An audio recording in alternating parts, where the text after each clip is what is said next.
Ya, pertemuan antara Ketua Umum Perindo Haritanu Sudibyo dengan Ketua Umum Gerindra Prabowo Subianto kali ini sangat menarik untuk dibahas dan bukan kali pertama keduanya bertemu, namun yang kali ini tampaknya lebih khusus dan ada apa gerangan kita akan membahasnya dengan Ketua Bidang Politik dan ya kita akan membahasnya dengan pengamat politik kita. Ya, Mas Adi Praitno sudah bersama kami melalui sambungan Zoom. Oke. Mas Adi. Selamat siang, Mas. Iya, oke. Saya ulangi lagi pemirsa, ada Mas Adi Praitno, Direktur Eksekutif Parameter Politik Indonesia dan juga pastinya tadi kan pengamat politik. Apa kabar Mas Adi? Baik, Mas. Alhamdulillah sehat. Alhamdulillah sehat ya. Mas, kita bicara mengenai pertemuan hari ini. Kedekatan kedua tokoh ini kan bukan rahasia umum ya, dari banyak momen seperti itu. Tapi hari ini agak spesial karena disebutkan tadi silaturahmi Ramadan dan kebangsaan. Bagaimana Anda melihat ini, Mas Adi? Ya, saya kira ada dua hal. Pertama, apa yang tampak di permukaan itu adalah sesuatu yang sifatnya normatif. Ini silaturahmi Ramadan, ada tausiah politik gitu ya. Baik. Ini kawan lama jumpa kembali dan seterusnya. Tapi yang kedua kan publik tidak pernah menghilangkan konteks bahwa pertemuan kedua tokoh ini adalah bagian dari upaya untuk merajut soal bagaimana kemungkinan koalisi yang menuju jalan panjang 2024 itu akan dimulai, Mas. Okay. Misalnya kemarin ketika KIP dengan Koalisi Kebangkitan Indonesia Raya itu coba untuk didesain menjadi satu koalisi besar, maka dalam konteks itulah kemudian pertemuan ini bisa dilakukan, di mana Pak Haritanu sebagai Ketua Umum Perindo sangat mungkin diajak bicara oleh Prabowo Subianto, ada feedback, ada masukan, ada konsultasi politik yang kemudian sangat memungkinkan ini akan semakin mematangkan langkah-langkah politik Prabowo Subianto dan Pak HT ke depan ya. Okay. Tapi yang jelas setidaknya chemistry kedua partai ini sangat mungkin sangat terbaca dan bisa sejalan dan seiring bersama, Mas Hirzono. Baik. Jadi kalau dibaca konteksnya sangat mungkin bahwa Perindo itu merupakan partai politik non parlemen yang sangat mungkin bergabung dengan poros politik yang adalah partai politik pendukung Jokowi yang kemarin sempat dibicarakan di kantor DPP PAN ya, tentang kemungkinan membuat satu poros besar untuk mendiagnosa persoalan kebangsaan dan sangat mungkin kan mereka ini akan memantapkan mereka itu terus membangun satu kongsi politik di 2024. Oke, jadi memang kalau kita tahu bahwa silaturahmi disebutkan silaturahmi Ramadan, tapi di luar itu pastinya ada hal-hal yang Anda sebutkan tadi yang harusnya dibicarakan ya Mas Adi ya? Ya pastinya kalau mau disebut silaturahmi Ramadan, ini silaturahmi Ramadan yang plus-plus, Mas. Spesial ya? Ya pasti elit di negara ini, apalagi ketua umum partai, pasti bicara tentang bagaimana menyusun batu bata kekuatan politik menuju jalan panjang 2024 ya. Okay. Tentang koalisi, tentang kemungkinan kerjasama dan seterusnya. Baik. Karena tentu tidak mudah menyamakan begitu banyak kepentingan partai politik dalam satu poros besar, Mas. Di situ ada Gerindra, ada PKB gitu ya, ada Golkar, ada P3 dan ada PAN. Dan sangat mungkin PDIP juga akan menjadi bagian di dalamnya. Perindo saya kira adalah salah satu partai politik yang mampu menangkap satu denyut dan resultante politik yang berkembang di mana partai politik pendukung Jokowi ini sedang memantapkan bagaimana mereka itu bikin satu poros politik ya, tanpa Nasdem tentu saja kalau dilihat dari jauh. Oke, ya hari Minggu kemarin. Nah, kalau bicara mengenai gini, Mas Adi, bahwa pertemuan hari ini tidak jauh dari pertemuan dengan beberapa partai pendukung pemerintah ya, dengan Pak Jokowi pada minggu lalu di PP PAN seperti itu. Apa sinyal yang bisa jadi catatan oleh Perindo dan Gerindra dengan pertemuan yang baru saja digelar hari Minggu kemarin menurut Anda? Ya sangat mungkin Perindo itu akan bergabung dengan koalisi besar ini, Mas. Baik. Kalau contoh koalisi besar ini tidak bisa diwujudkan, ya sangat mungkin kalau kelihatan kedekatan politik antara Haritanu dan Prabowo Subianto, sangat mungkin Perindo itu bergabung dengan poros Gerindra dan PKB ya, yang sebenarnya sampai saat ini sudah bikin fakta integritas, ada piagam politik yang mereka sudah tanda tangani secara bersama. Kalau melihat rata-rasanya memang Perindo itu merasa lebih dekat dan merasa lebih cocok dengan Prabowo Subianto ya. Karena gestur politik, statement-statement politiknya memang tidak bisa dibantah. Itu adalah satu-satu sinyalmen di mana Pak Haritanu Perindo secara politik, soal politik di 2024 sangat mungkin akan bekerja sama dengan Prabowo Subianto, entah dengan siapapun nantinya poros koalisinya yang akan dibangun. Itu tidak bisa dibantah, Mas Herzuno. Betul, karena kita tahu Mas Adi bahwa kedekatan dua tokoh ini beberapa kali kita bisa lihat dengan saksama ya, baik itu di HUT Perindo November tahun lalu mereka juga jauh sebelum itu sempat bertemu empat mata dan juga berbincang terkait situasi politik tanah air. Jadi kalaupun nanti ya Mas Adi setelah pertemuan tertutup 1 jam ini ada keterangan pers bahwa ya hal-hal yang kita sebutkan di awal, berarti Anda tidak terlalu surprise ya, karena memang kedekatan ini sudah nyata ya. Ya. Kalau kedekatan kedua tokoh ini tidak ada sesuatu yang bisa dibantah. Tapi yang paling penting adalah apa hasil kesepakatannya, kan itu yang sebenarnya paling ditunggu. Saya menduga sangat mungkin Perindo itu akan menyatakan dukungan politiknya kepada Prabowo Subianto untuk maju yang kesekian kalinya dalam Pilpres di 2024. Tentu sekalipun tidak disampaikan hari ini secara terbuka, tapi minimal ada pembicaraan off the record di belakang panggung yang secara perlahan akan bocor kepada publik. Kan politik kita itu seperti rumah kaca. Ada 3 panggung juga kan? Jadi apa yang terjadi hari ini sekalipun tidak diekspos, ya saya kira secara perlahan publik akan mampu mengandus dengan baik. HT, Perindo gitu ya, sangat mungkin mendukung Prabowo Subianto untuk 2024. Kalau bicara strategi juga, bahwa kita tahu Pak Haritanu juga punya strategi, Perindo pastinya, Gerindra juga. Anda melihat dua partai ini punya pemahaman yang sama terkait bagaimana mengolah nanti elektabilitas masing-masing dan juga nantinya untuk baik itu Pileg dan juga Pilpres? Ya pastinya Mas, kenapa langkah-langkah politik yang dilakukan oleh elit hari ini itu bagian dari menciptakan momentum politik. Perindo dengan melakukan manuver semacam ini akan terus dibicarakan sebagai bagian dari partai politik yang siaplah membangun resultan dan membangun diskursus politik seperti Gerindra. Itu bagian dari strategi bagaimana konsumsi publik terus dikaitkan dengan dua partai ini.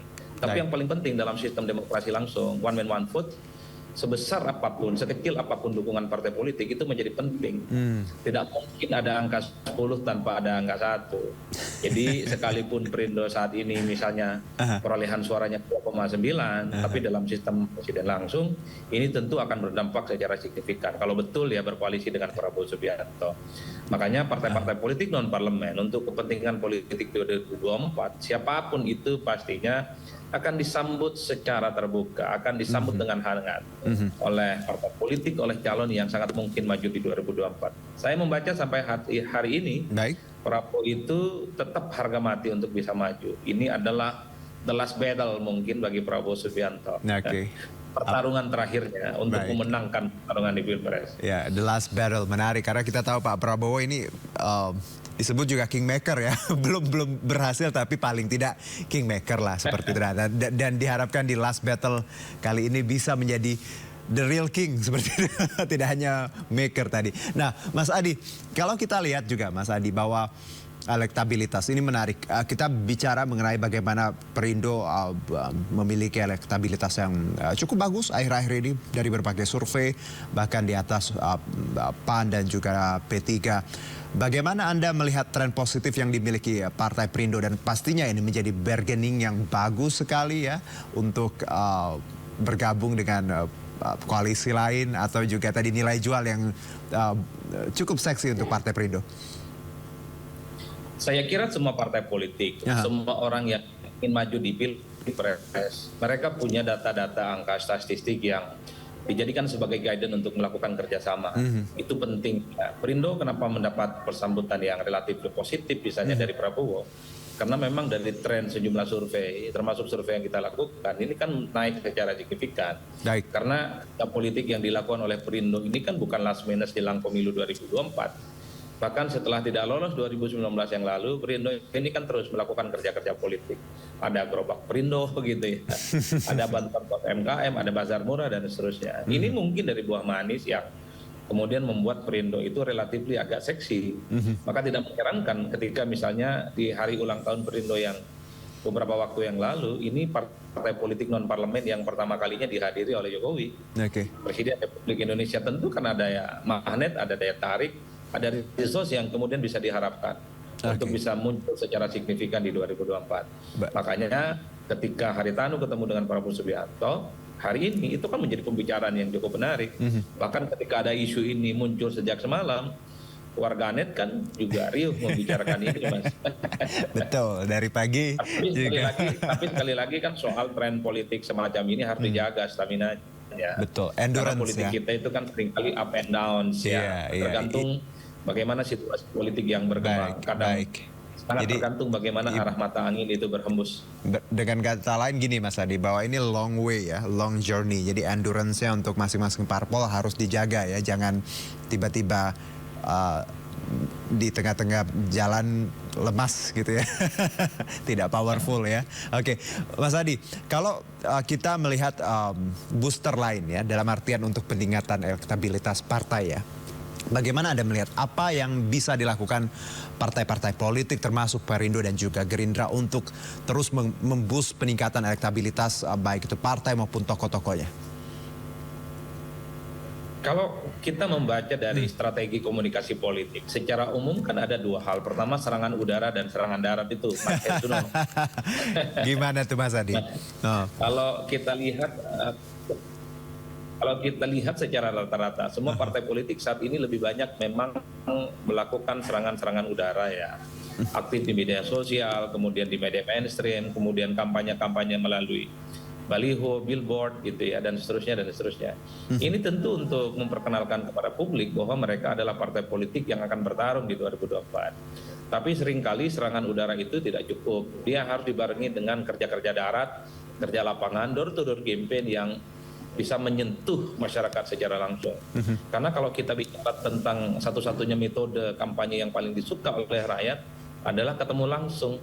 Masyarakat itu suka kalau dialog. Masyarakat itu suka kalau diajak bicara secara langsung. Ya terlepas apapun mereka yang akan dapatkan, tapi yang jelas sangat senang dengan metode politik yang kemudian mereka itu bisa diajak dari hati ke hati. Nah ini adalah dua variabel yang saya kira memang staminanya harus dirawat sampai 2024. Karena politik itu sekali last minute penentuan soal apakah elektabilitasnya itu tetap bertahan ataupun tidak. Tapi tren positif ini tentu menjadi kabar baik ya, yang tidak serta-merta partai seperti Perindo dan Gerindra itu tidak lengah. Ini justru harus melecut 4 kali lipat gitu ya, bahwa mereka itu harus mentampak bagaimana stamina politik mereka itu bisa ditingkatkan. Karena 2024 saya kira memang jalanan yang mesti dilalui itu cukup terjal dan berliku dan mendaki ya. Pertama dari segi kontestan pemilu yang begitu banyak, yang kedua dari segi ideologi politik, partai-partai politik ini hampir sama. Mereka bicara tentang recovery ekonomi, bicara tentang UMKM, bicara tentang ekonomi kerakyatan dan seterusnya. Jadi satu-satunya cara kalau kita membaca strategi politik, bagaimana rakyat secara langsung tanya apa yang diinginkan oleh rakyat itu, bukan lagi suatu hal yang hanya sifatnya besar di udara, tapi tidak menyentuh pada persoalan-persoalan substansi tentang kemiskinan, tentang kesenjangan, tentang akses terhadap pendidikan, tentang pekerjaan dan seterusnya. Partai politik harus bisa menjawab itu, tentu untuk mendapatkan bonus dan surplus politik nantinya di TPS. Hanya dengan cara itu, Mas, bahwa elektabilitas partai itu bisa dijaga. Tanpa itu semua ya saya kira akan hilang sirna di karena tadi hampir sama ya, bahwa kita bicara goals, banyak parpol menyebutkan tadi ya, UMKM, ekonomi kerakyatan seperti itu. Tapi pembedaannya bagaimana tadi secara personal ya, Mas Adi ya, turun ke jalan ya, turun ke masyarakat, bertemu seperti itu. Dan ini yang tadi disebutkan bahwa serangan darat yang ternyata akan sangat ampuh di luar tadi serangan udara ya Mas Adi ya. Ya betul, saya kira kombinasi serangan darat dan serangan udara itu harus dikonkretkan. Karena itu ada dua hal yang memang disukai oleh publik. Ya suka tidak suka, sekarang cara mudah untuk memperkenalkan partai politik melalui serangan udara, Mas. Orang misalnya suka dengan calon, suka dengan partai yang mereka lihat dari misalnya nih billboard gitu ya, bisa dilihat dari banner, dari spanduk yang berjejer di pinggir jalan. Mereka mengenalnya dengan cara itu, termasuk misalnya pengenalan melalui media sosial dan media mainstream. Itu tidak bisa dinafikan. Tapi apa yang besar di udara itu harus diterjemahkan langsung ke bawah. Caranya adalah door campaign, menyapa masyarakat dengan langsung, diajak bicara, diajak diskusi soal apa masalah yang dihadapi oleh mereka. Rakyat itu hanya butuh teman bicara. Rakyat itu hanya butuh teman berkeluh kesah tentang keseharian hidup yang mereka alami. Persoalan mereka dapat apa, itu belakangan. Tapi yang jelas, partai, calon, tim sukses, dan relawan harus hadir di tengah keluh kesah itu, diajak bicara minimal. Sehingga luapan-luapan emosi dan keresahan-keresahannya yang dihadapi selama ini, ya mereka dapatkan. Minimal mereka itu merasa punya partner, merasa ada partai, merasa ada calon yang siap setia 24 jam, bisa diajak dialog dan bisa diajak untuk curhat. Kan kira-kira begitu, Mas Bino. Dan masyarakat tidak merasa bahwa ketika pemilu mereka hanya jadi komoditas ya, Mas Adi ya.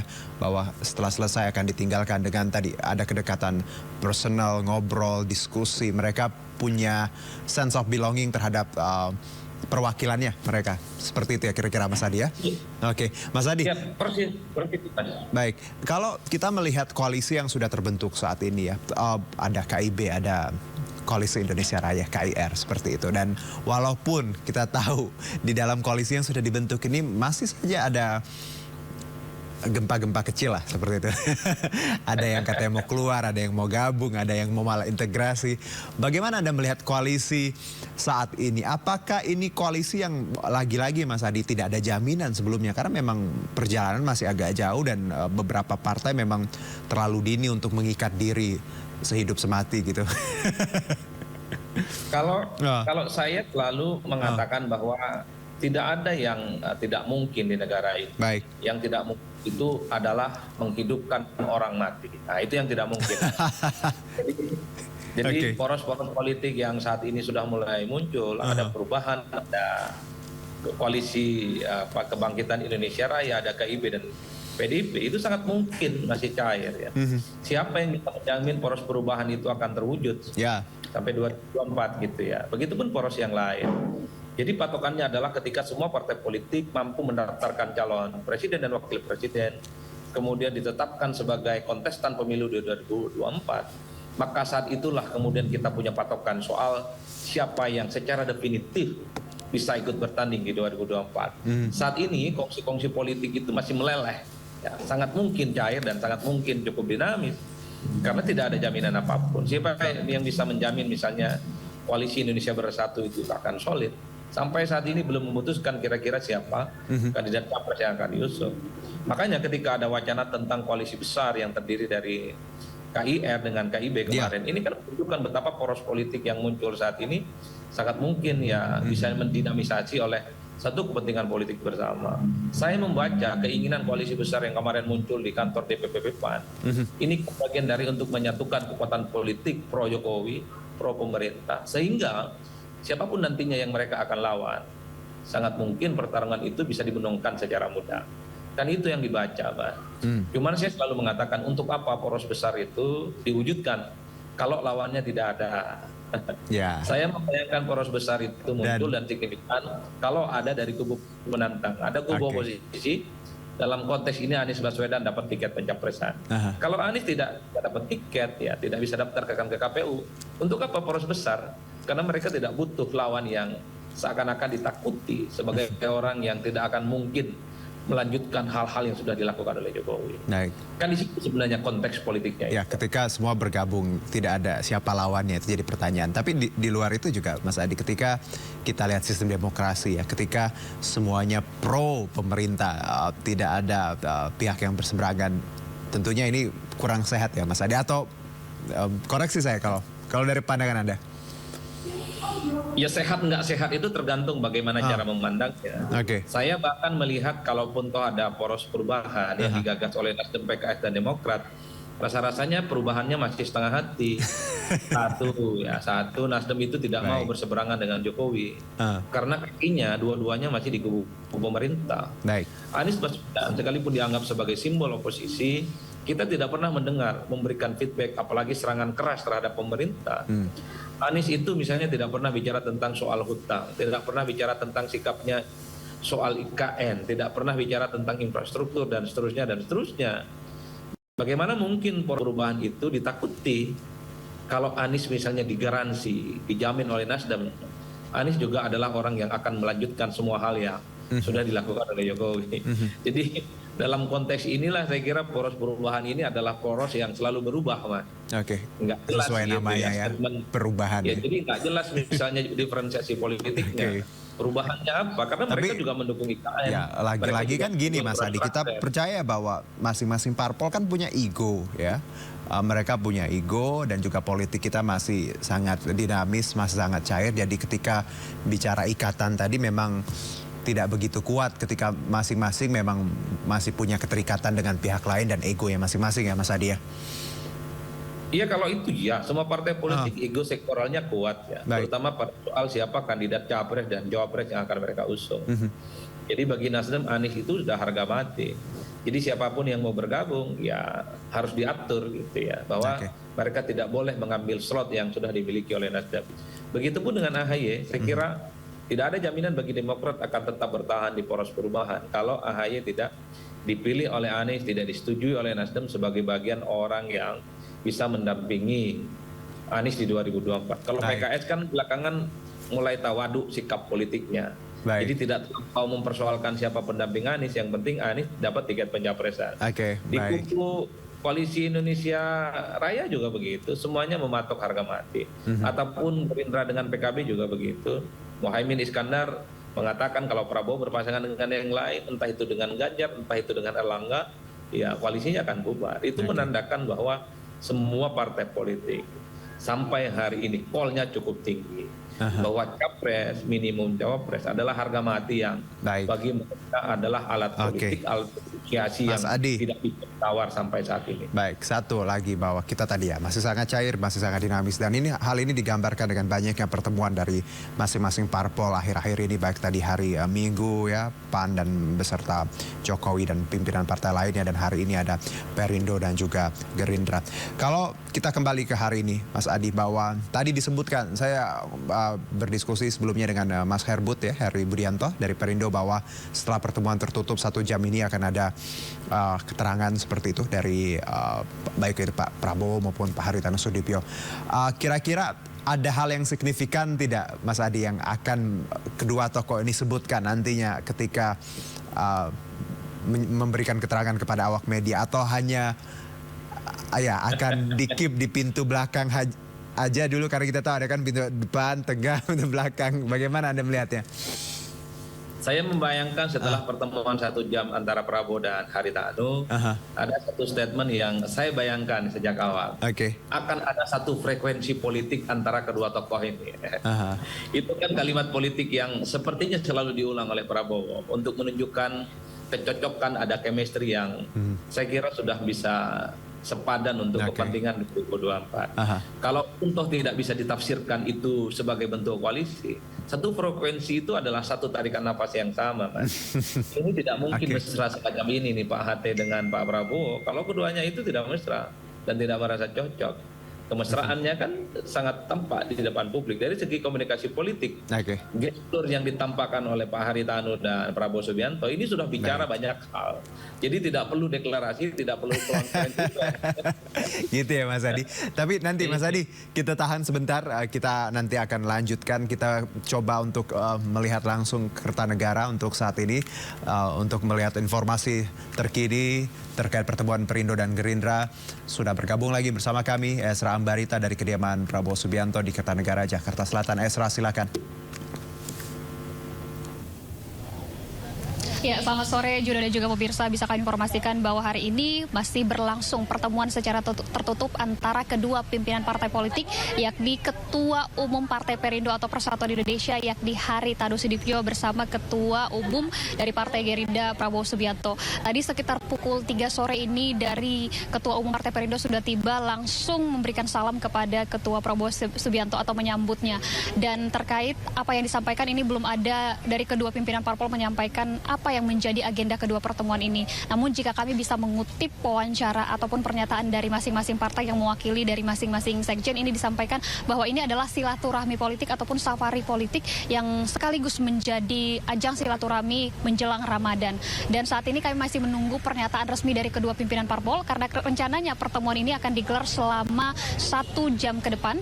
Nantinya mereka pun atau dari kedua pimpinan parpol ini akan mengatakan ataupun memberikan pernyataan mengenai agenda secara tertutup ini dalam konteks konferensi pers. Namun pertemuan ini kami bisa rincikan dari Partai Perindo ini membawa sejumlah 15 orang petinggi dari Partai Perindo, yakni ini termasuk dari Haritanu Sudibyo selaku Ketua Umum Partai Perindo, kemudian tadi juga tampak dari Angela Tano Sudibyo yakni selaku Wakil Ketua Umum Bidang Ekonomi Digital dan Kreatif Partai Perindo, kemudian juga ada Tuan Guru Bajang selaku Ketua Harian Nasional Partai Perindo, kemudian ada Mahyudin selaku Ketua Dewan Pertimbangan, dan ada juga Ahmad Rafiq selaku Sekjen dari Partai Perindo, beserta para pimpinan Partai Perindo yang bisa kami sebutkan yakni Kristoforus Taufik, Syafrin Nasution, Ferry Kurnia Rizkiansyah, Heri Budianto. Kemudian dari Partai Perindo kami juga sempat memantau tadi ada Sukmi Dasko yang juga tiba dan sempat tadi memberikan pernyataan di gedung DPR RI terkait bahwa pertemuan ini sudah digadang-gadang sebelumnya atau sudah direncanakan. Namun sekaranglah menjadi waktu yang tepat. Tapi jika kita berandai-andai apakah ini akan ada koalisi atau segala macamnya terkait menjelang kontestasi atau pesta demokrasi 2024, tentunya saat ini kita akan menunggu pernyataan resmi dari kedua pimpinan partai politik ini. Kembali ke Anda, Juno. Ambarita melaporkan langsung dari kediaman Prabowo Subianto di Kertanegara, Jakarta Selatan. Selamat bertugas kembali. Baik, kita lanjutkan diskusi kita bersama Mas Adi di segmen terakhir kali ini di diskusi ini. Mas Adi masih bersama kami?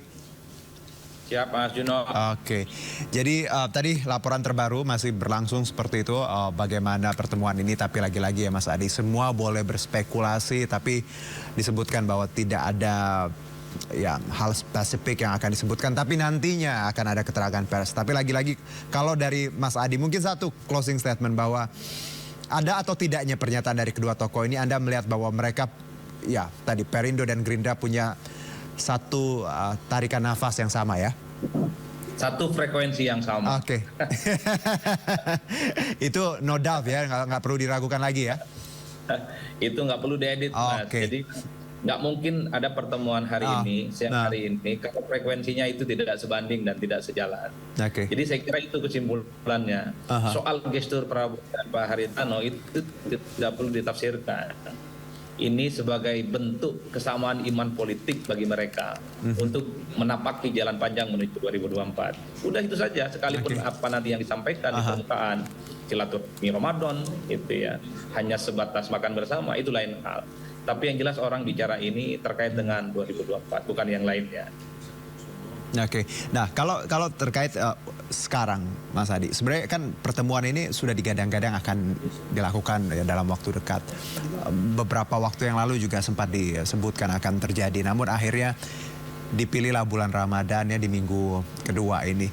Anda dari tafsir Anda, kenapa bulan Ramadan ini banyak dijadikan parpol untuk safari ya? Spesial ya, kita tahu ini bulan yang spesial sekali untuk umat muslim, Mas Adi. Ramadan itu bulan yang penuh berkah, Mas. Jadi semua aktivitas apapun itu pasti ada ganjaran dari Tuhan yang Maha Kuasa.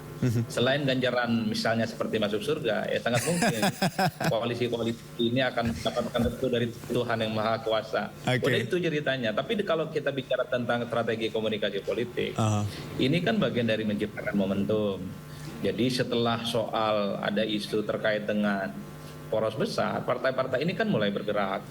Tentu Gerindra, tentu Prabowo Subianto butuh teman bicara, butuh teman ngobrol soal keinginan poros besar yang ingin digagas oleh partai-partai pendukung Jokowi. Karena apapun judulnya, koalisi besar ini dalam tanda kutip tentu akan membuat penuh sesak partai politik yang ada di dalamnya. Yang itu memungkinkan di mana daya tawar politik setiap partai itu makin berkurang. Kalau hanya Gerindra dan PKB, maka persoalan capres sudah selesai. Prabowo Subianto lah yang tetap akan menjadi capres. Yang belum selesai itu soal siapa kira-kira pendampingnya. Tapi kalau di dalamnya ada Golkar, ada P3, ada PAN, akan begitu banyak kepentingan politik yang itu juga tidak bisa menjamin apakah tiket Prabowo sebagai capres aman ataupun tidak. Apalagi PDIP bergabung di dalamnya. Ini kan perkumpulan para dewa-dewa politik yang tidak mungkin sangat mudah simsalabim bisa disatukan hanya dalam satu pertemuan politik. Karenanya kalau saya mendengar misalnya setelah ada keinginan membentuk poros politik yang besar itu, partai politik semuanya meminta untuk ya melakukan kontemplasi, berdiskusi. Mereka minta masukan, ada feedback dari berbagai kalangan tentang bagaimana prospek plus dan minusnya. koalisi besar yang sangat mungkin akan mereka wujud itu. Karena ini akan mengurangi kemewahan dari ketua umum partai politik, terutama untuk mendapatkan tiket pencapresan, baik sebagai capres ataupun sebagai cawapres. Di situ Mas poinnya. Saya membaca pertemuan hari ini juga bagian dari bagaimana Prabowo mengkomunikasikan kepada Haritanu tentang rencana poros koalisi besar itu. Bagaimana sikap politik yang bisa dilakukan. Termasuk soal kemungkinan Perindo itu akan diajak kerjasama oleh Prabowo nantinya di Pilpres. Saya kira di situ poinnya. Mas Adi, satu singkat saja Mas Adi. Kalau kita lihat coattail effect ya, bagaimana tadi sebuah partai elektabilitasnya baik ketika mereka mengusung capres atau mungkin bergabung dengan nama-nama besar seperti Pak Prabowo. Apakah Anda melihat ketika misalnya Perindo bersama Gerindra berjalan bersama seperti itu, punya kesepahaman yang baik dan hubungan baik, ini juga pasti akan baik untuk baik itu untuk Gerindra dan juga Perindo dengan elektabilitas yang tadi masih sangat dinamis dan kedepannya akan lebih baik ketika mereka punya tokoh yang bisa memboost tadi elektabilitas masing-masing. Ya, kutel efek itu antara realitas dan mitos sebenarnya. Karena begitu banyak partai politik yang mampu mengusung capres mereka sendiri, tidak mendapatkan pecutan ekor jas itu secara signifikan. PDIP misalnya dan Gerindra di 2019 yang lalu itu tidak mendapatkan dampak secara signifikan. Justru yang dapat untung banyak kemarin itu adalah PKS, PKB dan Nasdem, di mana mereka itu tidak punya capres dan jagoan sendiri. Jadi kalau melihat kedekatan antara Prabowo dan Perindo misalnya, satu-satunya hal yang mungkin bisa dijelaskan secara kalkulatif tentu akan mendapatkan dampak secara elektoral, tapi tidak bisa berharap banyak, Mas. Yang paling penting sebenarnya kalau kita melihat kekuatan politik ya dari Perindo, anatomi kekuatan politik mereka adalah pada mesin, pada struktur dan pada caleg-caleg yang nantinya akan bekerja secara maksimal. Kalau sampai hari ini begitu banyak survei yang menyebut Perindo itu lolos ke parlemen 4%, itu artinya tidak butuh bantuan orang lain bagi Perindo untuk bisa lolos di 2024. Cukup memaksimalkan mesin, cukup memaksimalkan resource, cukup mengkapitalisasi sumber daya yang sudah ada, caleg, mesin partai dan struktur. Kan begitu ceritanya. Baik. Jadi kalaupun toh ada efek yang ingin diharapkan dari Prabowo Subianto karena kedekatan ini, anggap saja itu hanya sebatas sebuah bonus. Tapi yang utama adalah kerja nyata, mesin dan kerja-kerja politik caleg gitu. Ini yang harus dipahami bersama ya, Mas ya, bahwa tadi kalaupun ada efek dari Prabowo tadi bonus, tapi lagi-lagi kerja nyata, turun ke rakyat, berdiskusi dengan konstituen, itu yang sangat penting yang harus dipahami, tidak hanya Partai Perindo tapi partai-partai besar lainnya juga. Mas Adi, terima kasih Mas Adi atas waktunya, bincang-bincang singkat kita ya, dan tadi ya kita lihat bagaimana nanti keterangan dari kedua ketua umum partai ini nanti kira-kira ya sesaat lagi mungkin. Dan terima kasih Mas Adi, selamat beraktivitas kembali. Mas Yuno, selamat sore. Dan pemirsa, Breaking News akan kembali kami lanjutkan bersama rekan kami Fani Imaniar.